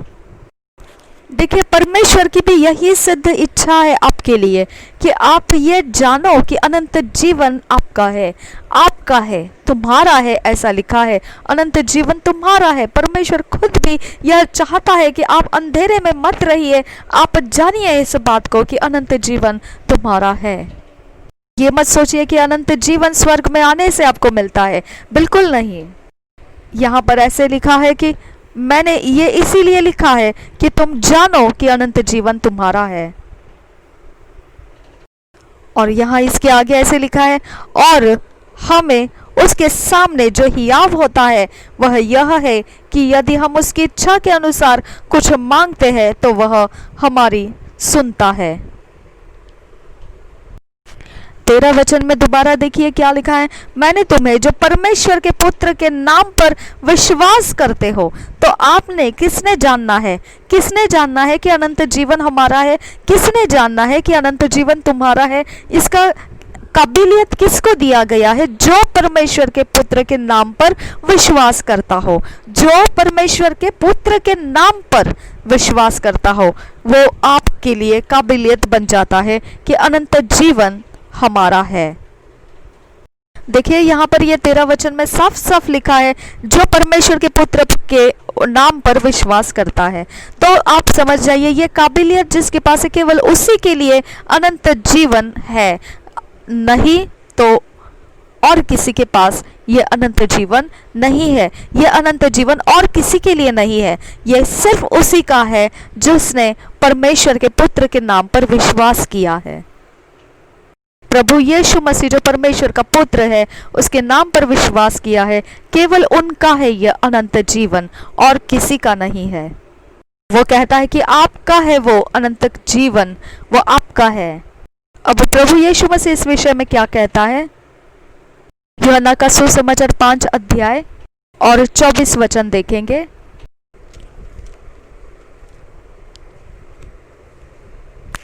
ये वचन इस तरह से कहता है, मैं तुमसे सच सच कहता हूँ, जो मेरा वचन सुनकर मेरे भेजने वाले पर विश्वास करता है, अनंत जीवन उसका है, और उस पर दंड की आज्ञा नहीं होती, परंतु वह मृत्यु से पार होकर जीवन में प्रवेश कर चुका है। देखिए ये वचन ऐसा इंग्लिश में लिखा है कि वेरीली वेरीली आई से unto you he that heareth my word and believeth on him that sent me। देखिए यहाँ पर इसने प्रभु यीशु मसीह ने कहा है वेरीली वेरीली, सच सच, मैं सच सच कहता हूँ। आप जोर देखिए प्रभु यीशु मसीह के बोलने का, वो सच सच जोर देकर बोल रहा है। यहाँ पर दो बातें वो बता रहा है, जो वचन सुनता है और उस पर विश्वास करता है। अब है बोलेंगे तो बिल्कुल एकदम है, और कुछ इसके लिए समझने की जरूरत नहीं है, बिल्कुल वो है, यही समझना है। अनंत जीवन है, ये बात जैसा लिखा है वैसे ही समझना है कि सच सच कहता हूं, जो मेरा वचन सुनकर मेरे भेजने वाले पर विश्वास करता है, अनंत जीवन उसका है, अनंत जीवन उसका है। बस जैसा लिखा है वैसे आपने उसे पढ़ना है और मान लेना है कि अनंत जीवन और किसी का नहीं, अनंत जीवन आपका है, जो आप विश्वास करते हो प्रभु यीशु मसीह में। और खास बात यहाँ पर क्या लिखा है, यह अनंत जीवन जिसके अंदर है उस पर दंड की आज्ञा नहीं होती, परंतु वह मृत्यु से पार होकर जीवन में प्रवेश कर चुका है। इस वचन को बिल्कुल ध्यान से एक इस तरह से गौर करके रखिए। यहाँ पर क्या बोल रहा है वो कि सच सच, मैं तुमसे सच सच कहता हूँ, जो मेरा वचन सुनकर मेरे भेजने वाले पर विश्वास करता है, अनंत जीवन उसका है। और आगे क्या कहता है, और उस पर दंड की आज्ञा नहीं होती। गौर कीजिए इस बात को, दंड की आज्ञा नहीं होगी उनके ऊपर। देखिए ध्यान दीजिए, बहुत ध्यान से पकड़ लीजिए इस बात को कि उनके ऊपर दंड की आज्ञा नहीं होगी। और एक बात है उसके साथ साथ, परंतु वह मृत्यु से पार होकर जीवन में प्रवेश कर चुका है। तो आप मृत्यु से पार हो चुके हुए लोग हैं, आप जीवन में आ चुके हुए लोग हैं। और क्या चाहिए आपको? आपको मृत्यु का इंतजार नहीं रहना है, आप जीवन में आ चुके हैं, आप अनंत जीवन में जी चुके हैं, आप जी रहे हैं उसके अंदर। जैसे ही आपने नया जन्म पाया, आप गुजर चुके हैं, मृत्यु के पार हो चुके हैं, बिल्कुल आप पार हो गए हैं और आपने जीवन में प्रवेश कर लिया है। आपने जीवन में प्रवेश किया है, तो आप अभी कहां पर हो? आप मृत्यु के अंदर नहीं हो, आप जीवन के अंदर आ चुके हो। आप क्या कर रहे हो? आप जीवन जी रहे हो, आपके अंदर अनंत जीवन है। आप अनंत जीवन के आपका है वो और आपके लिए वो जीवन है। कोई स्वर्ग में जाने का इंतजार नहीं, कोई स्वर्ग के और आपको और इंतजार करके देखने की जरूरत नहीं। अनंत जीवन में आप प्रवेश कर चुके हैं और उसी में अभी आप जी रहे हो। तो क्या फिर आप अभी कोई भी आपकी परिस्थितियों में मरा हुआ सा अनुभव देखते हैं क्या? सारी जगहों में देखेंगे तो आप ऐसे ही मरा हुआ अनुभव को देखते हैं।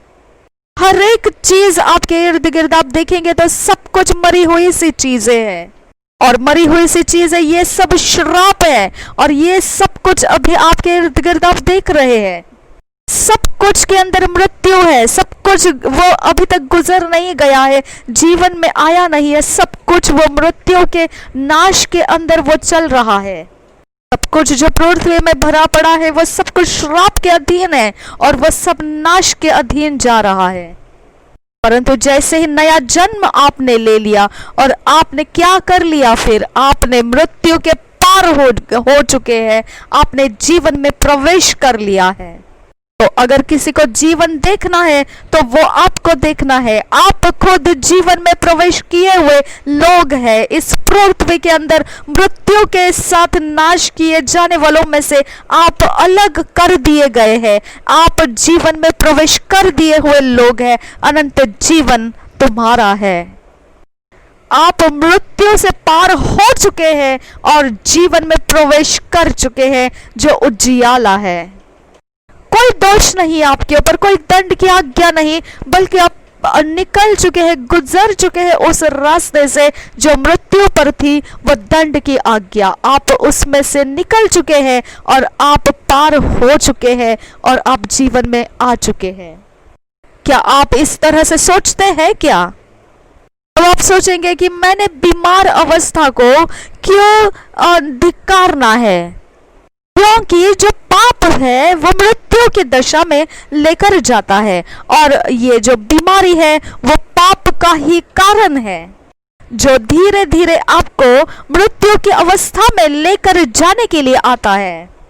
तो अब आप उस मृत्यु की अवस्था में अभी है ही नहीं, तो आपके लिए कौन सा अवस्था है? अभी जीवन का अवस्था है। जीवन के अवस्था में कोई भी कुछ भी चीज मृत्यु की अवस्था में नहीं जाती है।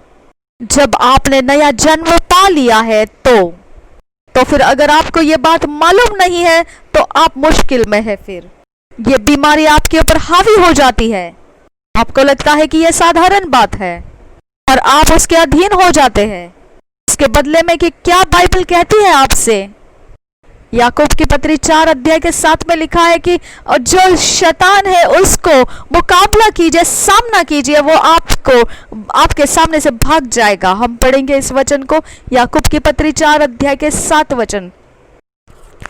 ये वचन ऐसा कहता है कि इसलिए परमेश्वर के अधीन हो जाओ और शैतान का सामना करो तो वह तुम्हारे पास से भाग निकलेगा। परंतु आप सामना तो करते नहीं हैं। आपको शैतान का सामना करने के लिए बोला है, जबकि आप सामना करते तो नहीं बल्कि उसके अधीन हो जाते हैं, जैसे कि बहुत साधारण बात है ऐसे, क्योंकि आप जानते नहीं इस बात को कि वो तरीका नहीं है आपका जीने का। अभी आप कोई भी तरह से मृत्यु के क्षेत्र में नहीं रहे हैं, आप जीवन के क्षेत्र में पहुंच चुके लोग हैं। चीख कर बोलिए आमीन। अब मैं आपको कुछ दिखाना चाहता हूं। यहाँ जो मैंने अभी तक आपको पढ़ाया वो सब आप जो पढ़ चुके हैं उसे मन में रखिए। क्या पढ़ा आपने? यूहन्ना के 5 अध्याय के 24 वचन में कि उसके ऊपर दंड की आज्ञा नहीं रही है। तो आपने समझना, इस बात को आप भूलना नहीं है।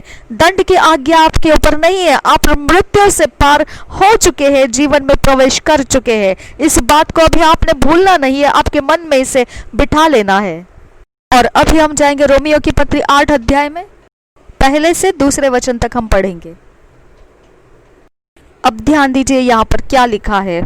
अतः अब जो मसीह यीशु में है, तो पहले हमने पढ़ा था यूहन्ना के सुसमाचार के 5 अध्याय में, वो प्रभु यीशु मसीह के मुंह से निकले शब्द को हमने पढ़ा था।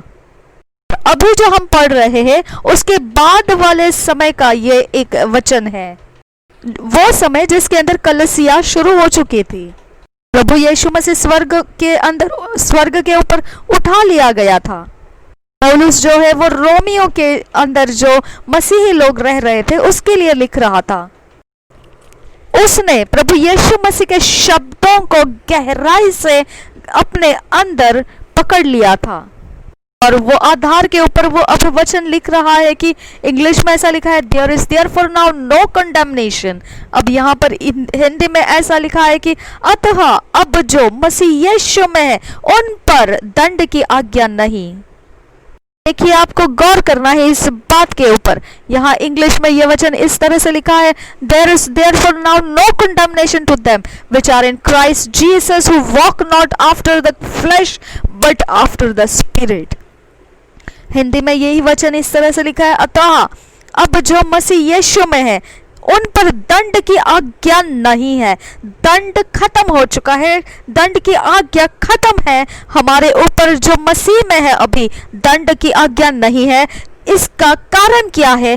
क्योंकि वे शरीर के अनुसार नहीं, यानी हमारे 5 इंद्रियों के अनुसार नहीं, हमारे कोई भी इंद्रियों के सहारे नहीं, हमारे सोच के और हमारे कोई भी विश्वास के सहारे नहीं। हमारा परमेश्वर का वचन जो कहता है वो हमें आत्मा के अनुसार हमें मिलता है, और आत्मा के अनुसार वही वचन के आधार लेकर हम चलते हैं, और यही वो कारण है कि हम पर कोई दंड की आज्ञा नहीं है। पर आत्मा के अनुसार, वरन आत्मा के अनुसार बोला है। हम आत्मा के अनुसार चलते हैं, हम आत्मा के अनुसार चलते हैं, और दंड की आज्ञा यही कारण है कि हम पर नहीं है। अब देखिए आगे क्या लिखा है, जब ये पहला वचन कहता है अब जो मसीह यीशु में है उन पर दंड की आज्ञा नहीं है, तो हम मसीह यीशु में हैं, हम पर दंड की आज्ञा नहीं है और हम शरीर के द्वारा नहीं चल रहे हैं, हम पवित्र आत्मा के अनुसार चल रहे हैं। अब दूसरा वचन देखिए क्या कहता है, क्योंकि जीवन की आत्मा की व्यवस्था ने मसीह यीशु में मुझे पाप की और मृत्यु की व्यवस्था से स्वतंत्र कर दिया है। यही वचन अगर इंग्लिश में देखेंगे तो for the law of the spirit of life in Christ Jesus hath made me free from the law of sin and death. हमको स्वतंत्र कर दिया गया है, ये दूसरा वचन हमको बता रहा है, हमको स्वतंत्र कर दिया है पाप और मृत्यु की व्यवस्था में से हमको स्वतंत्र किया है, हमको कर दिया गया है, हमको अलग कर दिया गया है, हमको स्वतंत्र कर दिया गया है। किसने किया ये? क्योंकि जीवन की आत्मा की व्यवस्था ने मसीह यीशु में मुझे पाप की और मृत्यु की व्यवस्था से स्वतंत्र कर दिया है। पूरा जगत जो आप देखते हैं वो पूरी तरह से श्राप के नीचे है, जो पाप और मृत्यु की व्यवस्था का अधीन है। जगत में पाप रहा है, इसकी वजह से मृत्यु उसका अंजाम है। आप और हम जो है अब मसीह में है और उस व्यवस्था के नीचे अब हम नहीं है जो जगत में चलाया जा रहा है। हम जीवन के व्यवस्था के अधीन रहते हैं।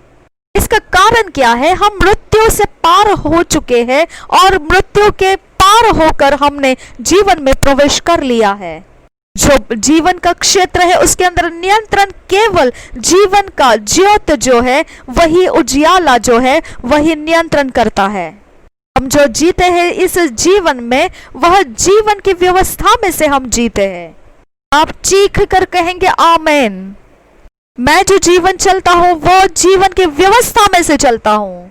मेरे शरीर का हर एक, मेरे जिंदगी का हर एक भाग, देखिए यही वो चाहिए आपके आत्मा के अंदर आपको होना चाहिए।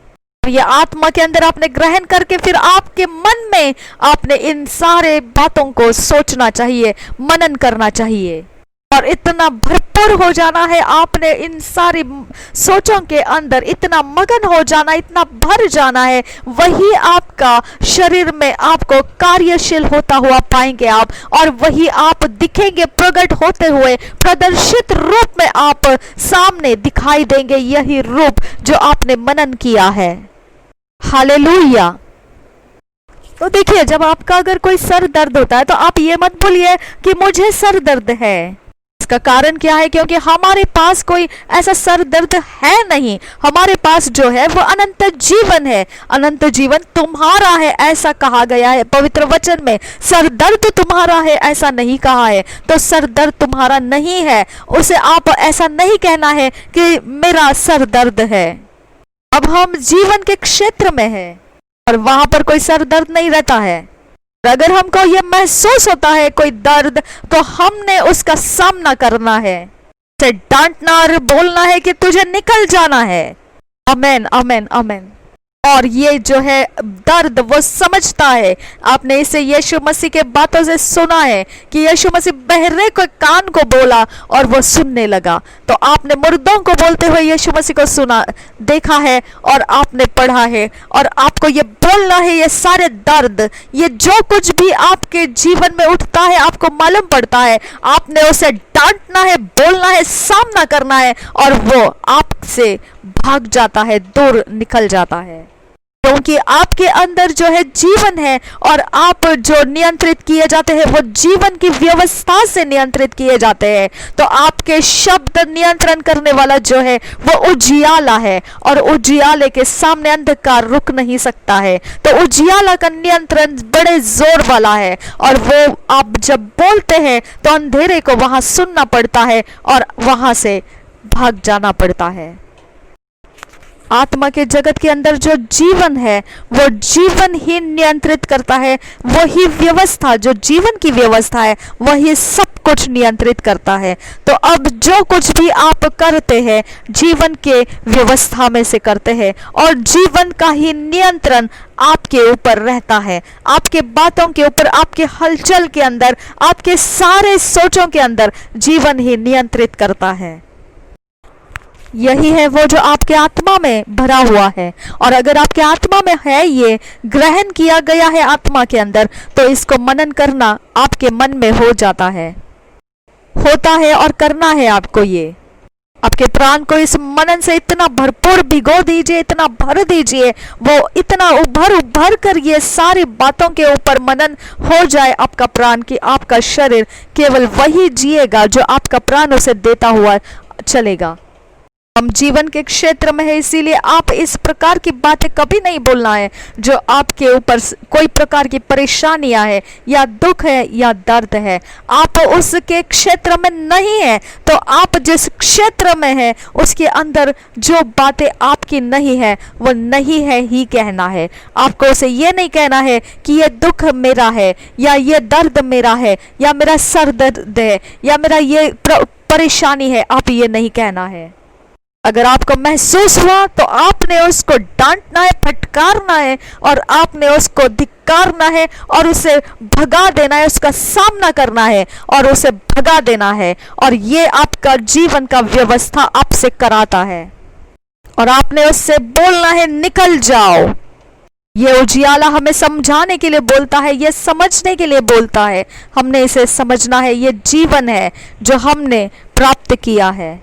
जीवन के अंदर जो भी है उसके पास अपना एक बहुत ही खूबसूरत सा ऐसा एक दिमाग जो बोलते हैं, जो बुद्धिमानी है। अगर आप एक प्रकार से जो स्वाभाविक जीवन है उसमें भी अगर आप देखेंगे, जो मांस और लहू से होता है उसमें भी आप देखेंगे, तो आपको उसके अंदर भी बुद्धिमानी दिखती है। उसके भावनाओं में बुद्धिमानी है, उसके सोचों में बुद्धिमानी है, उसके सारे कामों में, सब कुछ में बुद्धि दिखाई देती है। तो इसकी वजह से जब आपके ऊपर कोई ऐसे आक्रमण आते हैं और आप बीमार अवस्था या कोई प्रकार की परेशान अवस्था में आप घिर जाते हैं, तो वो आपको बुद्धि बताती है। अगर वो कोई आपके भावनात्मक चोट है तो वो आपके भावनात्मक रीति से बताएंगे कि कैसे चोट का असर है। और अगर शरीर में कोई दर्द है तो वो बताएगा आपको शरीर किस तरह का दर्द है। अगर आपकी परेशानियां हैं तो आपके सोच आपको बताएगी कैसी जटिल समस्याएं हैं, तो आपको वो बताएंगे, क्योंकि उनके पास उनकी बुद्धियां हैं। और आपको वो बताते हैं कि देखो कैसा पेट दर्द हो रहा है, और फिर आपको बताते हैं किस तरह से वो परेशानी हो रही है। और आपने इसके ऊपर जवाब देना है, बिल्कुल नहीं, मुझे तो हो नहीं सकता है ये, क्योंकि इसके कारण क्या है, क्योंकि आप जीवन में जी रहे हो। और अगर जीवन में जी रहे हैं तो फिर ये क्या है, ये महसूस क्या है। तो ये महसूस होना आपको ये संभव है, परंतु ये आपका नहीं है। आपको ये महसूस हुआ है तो आपने इसको डांटने के लिए वो महसूस हुआ है। आपने उसको डांटना है, फटकारना है, धिक्कारना है और उसे निकल जाने की आज्ञा करना है। प्रभु यीशु के नाम से, हे दर्द, तुझे मैं आज्ञा करती हूँ, निकल जा। प्रभु यीशु के नाम से इस प्रकार से आपको डांटना है उसे। आपने बोलना है, मेरा शरीर साधारण रीति से एकदम जो सीधी सीधे अच्छे सेहत होती है वो मेरे अंदर रहे, और बाकी सब कुछ बिगड़ी हुई सारी हालत मेरे अंदर से चली जा, यीशु के नाम से चली जा। इस तरह से आपको बोलना है। और यही तो है जो वो समानता रखता है, पवित्र वचन का आधार लेता है, जो आपको बताता है कि जीवन की व्यवस्था में आप जी रहे हैं। तो आपने यही बोलना है जो समानता रखता है कि मैं जीवन के व्यवस्था में जीता हूँ। के भावनात्मक और आपके महसूसी में आप क्या समझते हैं और क्या जानते हैं, इसको नहीं बोलना है, आप उससे सामना करना है। और आपने जो बोलना है वो जीवन के व्यवस्था को बोलना है। आप जानते हैं किसी को गरीब होना है तो उसने सबसे पहले अपने आप को गरीब देखना शुरू करना होता है। फिर आप बोलेंगे ये क्या बात है, उनके माता पिता गरीब थे और उनके घराने के अंदर गरीबी है, ये कैसा हो सकता है कि आप बोल रहे हैं कि उसने देखना चाहिए कि गरीब हो। यही तो वो कारण है कि उनके माता पिता ने यही बच्चों को सिखाया कि आपने गरीबी को देखना है कि ये गरीबी हमारी गरीबी है।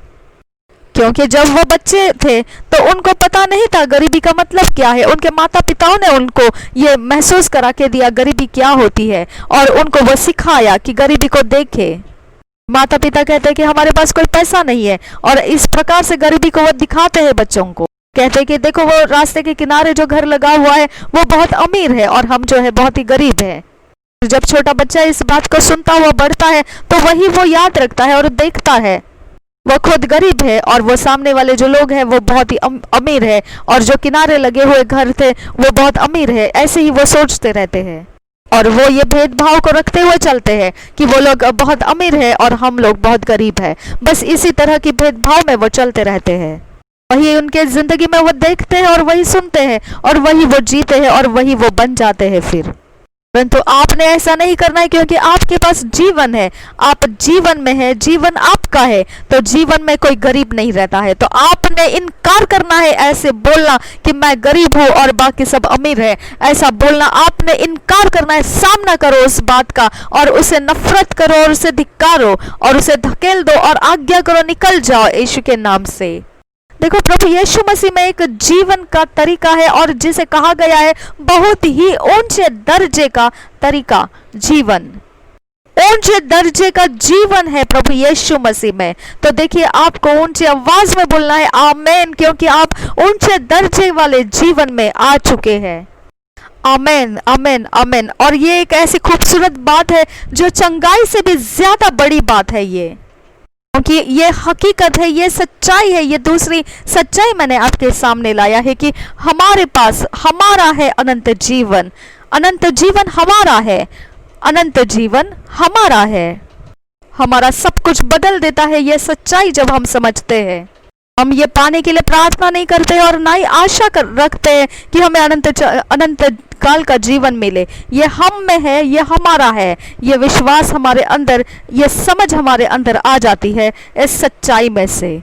हमने प्राप्त किया और हम जी रहे हैं जीवन की व्यवस्था में। यहाँ पर रोमियो के 8 अध्याय के 2 वचन में इंग्लिश में लिखा है, the law of the spirit of life in Christ Jesus hath made me free from the law of sin and death. Hindi में इसे ऐसा लिखा है,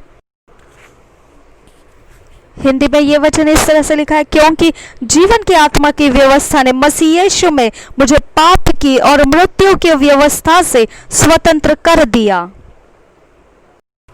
ध्यान से देखिए, ये क्या बता रहा है, कौन सी व्यवस्था में से? वो कहता है कि आत्मा की व्यवस्था ने मसीह यीशु में मुझे पाप की और मृत्यु की व्यवस्था से स्वतंत्र कर दिया है। तो जगत में क्या है? पाप की और मृत्यु की व्यवस्था है। हम जगत में से स्वतंत्र हो चुके हैं। जगत में का कुछ भी अब हम पर हावी नहीं हो सकता है। हमने उसको इनकार करना है और उसका सामना करके उसे हटा देना है, और हमने जीवन के व्यवस्था के बातों को अपने मुंह से बोलना है। कितने ही बार मैंने ये वचन के ऊपर मनन करके यहाँ तक पहुंचा हूं। बार बार इस बात को आपने बोलना है कि आपको प्रभु यीशु मसीह में पाप की और मृत्यु की व्यवस्था में से स्वतंत्र कर दिया है और आप आत्मा की व्यवस्था में जी रहे हैं। और इसीलिए मैं स्वतंत्र होने की कोशिशें नहीं कर रहा हूं। मैं कोशिशें की जरूरत नहीं है, मैं स्वतंत्र हो चुका हूं और मैं मृत्यु के से भागने की जरूरत नहीं है। मैं मृत्यु से पार हो चुका हूं। जैसे ही मैंने नया जन्म पाया, मैंने अनंत जीवन को पा लिया है और मैं जीवन में प्रवेश कर लिया है। अब मृत्यु से पार होकर मुझ पर कोई दंड की आज्ञा नहीं रही और मैंने जीवन में प्रवेश कर लिया है। मैं प्रभु यीशु मसीह के नाम से जीवन में जी रहा हूँ। मैं जीवन के क्षेत्रों में जी रहा हूँ प्रभु यीशु मसीह के नाम से, और इस जीवन को मैं उत्सव मनाता हूँ। महिमा हो परमेश्वर की। मैं आत्मा की व्यवस्था से जीवन को जी रहा हूं। देखिए, व्यवस्था है जीवन को जीने की, जीवन की व्यवस्था है। वो व्यवस्था यह है कि आप अधिकारी से जीते हैं, आपके पास प्रभुत्व है। पाप और मृत्यु की व्यवस्था से आपको कोई लेना देना नहीं है। आपको उसके कारण कोई भी कैसे भी क्यों ना कुछ हो, फिर भी आपको उससे कोई मतलब नहीं है। आपने मृत्यु को पार कर दिया है और दंड की आज्ञा आप पर नहीं है। आपके मृत्यु और पाप की व्यवस्था से छुटकारा आपको दे दिया गया है। आप स्वतंत्र कर दिए गए हैं। आप जीवन की व्यवस्था में है। कोई परवाह नहीं क्या है आपके इर्द गिर्द। आप जीवन के व्यवस्था से ही नियंत्रित किए जाते हैं।